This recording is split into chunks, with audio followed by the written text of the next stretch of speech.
নমস্কাৰ বন্ধুসকল, আজিৰ নতুন ভিডিঅ'লৈ আপোনালোকক পুনৰ স্বাগতম জনালোঁ।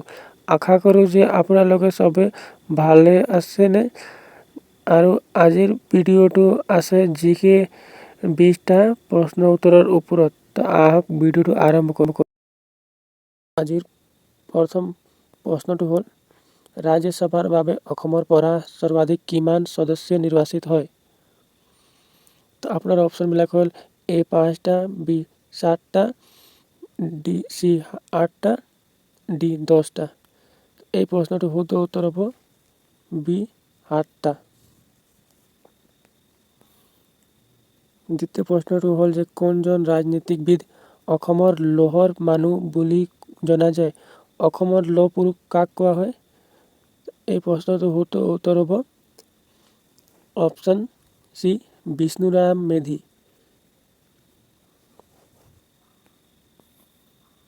নেক্সট প্ৰশ্নটো হ'ল তলৰ কোনটো মছজিদ অসমৰ আটাইতকৈ পুৰণি মছজিদ। এই প্ৰশ্নটো শুদ্ধ উত্তৰ হ'ব অপশ্যন A পোৱা কুঁহিয়াৰ।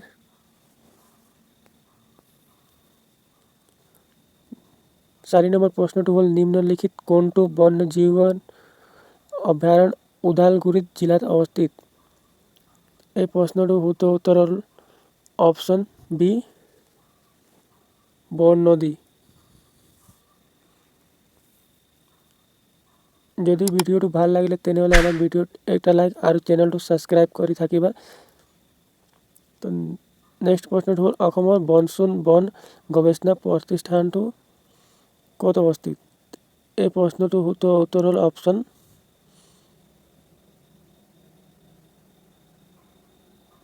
অপশ্যনত দিয়া নাই, এই অপশ্যনত হ'ব যোৰহাট। এই প্ৰশ্নটো শুদ্ধ উত্তৰ হ'ব অপশ্যনটো দিয়া নাই, তেনেহ'লে আমি লিখি দিছোঁ। এই প্ৰশ্নটো শুদ্ধ উত্তৰ হ'ব যোৰহাট। ইয়াত জ্যোতি লিখা আছে কিন্তু এইটো নহ'ব, ইয়াৰ ঠাইত যোৰহাট হ'ব। নেক্সট প্ৰশ্নটো হ'ল মাউণ্ট এভাৰেষ্টত আৰোহণ কৰা প্ৰথমজন অসমৰ কোন আছিল। এই প্ৰশ্নটো শুদ্ধ উত্তৰ হ'ল তৰুণ শইকীয়া।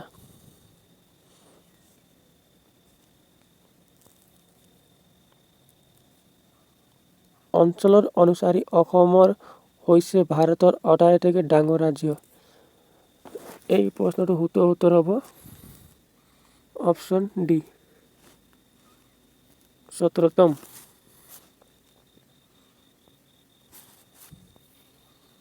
নেক্সট প্ৰশ্নটো হৈছে ফাৰুখুদ্দিন আলী আহমেদ ভাৰতৰ কোন নম্বৰ ৰাষ্ট্ৰপতি আছিল। এই প্ৰশ্নটো উত্তৰ হ'ব পঞ্চম, অপশ্যন B 5 নম্বৰ ৰাষ্ট্ৰপতি আছিল। নেক্সট প্ৰশ্নটো হ'ল অৰ্জুন বঁটা লাভ কৰা প্ৰথমজন অসমৰ কোন আছিল। এই প্ৰশ্নটো শুদ্ধ উত্তৰ হ'ব অপশ্যন C ভোগেশ্বৰ বৰুৱা। কোন বছৰত কাজিৰঙাক ইউনেস্কোৰ দ্বাৰা বিশ্ব ইতিহাস ক্ষেত্ৰ হিচাপে ঘোষণা কৰা হৈছিল। এই প্ৰশ্নটো শুদ্ধ উত্তৰ হ'ব অপশ্যন B 1985 চনত।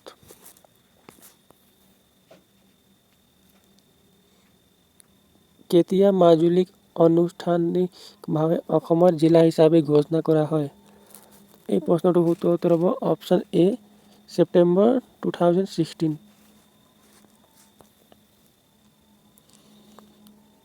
বাৰ নম্বৰ প্ৰশ্নটো হ'ল যে গুৱাহাটী বিশ্ববিদ্যালয়ৰ প্ৰথম উপাচাৰ্য কোন আছিল।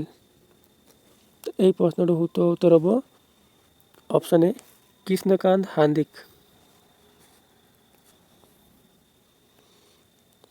13 নম্বৰ প্ৰশ্নটো হ'ল যে ডিব্ৰু-চৈখোৱা ৰাষ্ট্ৰীয় উদ্যান অসমৰ কোনখন জিলাত অৱস্থিত। এই প্ৰশ্নটো শুদ্ধ উত্তৰ হ'ব অপশ্যন D ডিব্ৰুগড় আৰু তিনিচুকীয়া জিলাত আছে। আৰু ইয়াত এইটো কিনে কাৰণে বিখ্যাত, এইটো বনৰীয়া ঘোঁৰাৰ কাৰণে বিখ্যাত আছে। জীৱনী স্মৃতিৰ তীৰ্থ এইবোৰ জীৱনৰ ওপৰত লিখা হৈছে। স্মৃতি তীৰ্থ কাৰ জীৱনৰ ওপৰত লিখা হৈছে। এই প্ৰশ্নটো শুদ্ধ উত্তৰ হ'ব অপশ্যন D নবীন চন্দ্ৰ বৰদলৈ।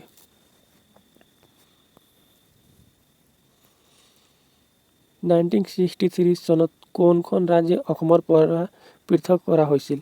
তো এই প্ৰশ্নটো শুদ্ধ উত্তৰ হ'ব অপশ্যন বি নাগালেণ্ড। ৰামায়ণৰ প্ৰথম অসমীয়ালৈ অনুবাদ কোনে কৰিছিল? তো ৰামায়ণৰ প্ৰথমে অসমীয়াত অনুবাদ কৰিছিল অপশ্যন চি মাধৱ কান্দুলীয়ে।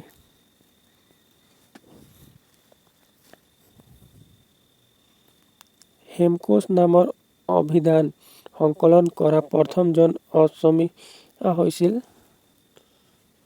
এইটো অপশ্যন চি ৰাইট হ'ব হেমচন্দ্ৰ গোস্বামী।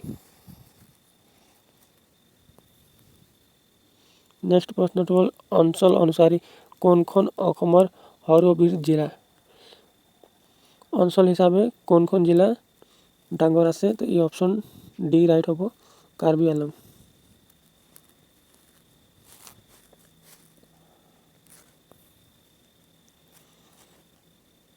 জাপানৰ মুদ্ৰাক কি বুলি কোৱা হয়? এই প্ৰশ্নটো শুদ্ধ উত্তৰ হ'ব অপশ্যন বি য়েন। য়েন বুলি কোৱা যায়। আজিৰ অন্তিম প্ৰশ্নটো হ'ল যে কোনখন বিখ্যাত গৰম পানী বন্যপ্ৰাণী অভয়াৰণ্য অৱস্থিত?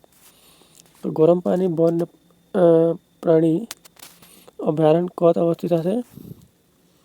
তো এই প্ৰশ্নটো শুদ্ধ উত্তৰ হ'ব অপশ্যন চি কাৰ্বি আংলং জিলাত। যদি ভিডিঅ'টো ভাল লাগিলে তেনেহ'লে আমাৰ চেনেলটো ছাবস্ক্ৰাইব কৰি বেল আইকনটো প্ৰেছ কৰি থাকিব, তেনেহ'লে নেক্সট ভিডিঅ'ৰ নটিফিকেশ্যন আপুনি আগতে পাই যাব। আৰু আগত আপোনাক কিহৰ ওপৰত জিকেৰ ভিডিঅ' লাগে তেনেহ'লে আপোনাক কমেণ্ট বক্সত আমাক জনাবা।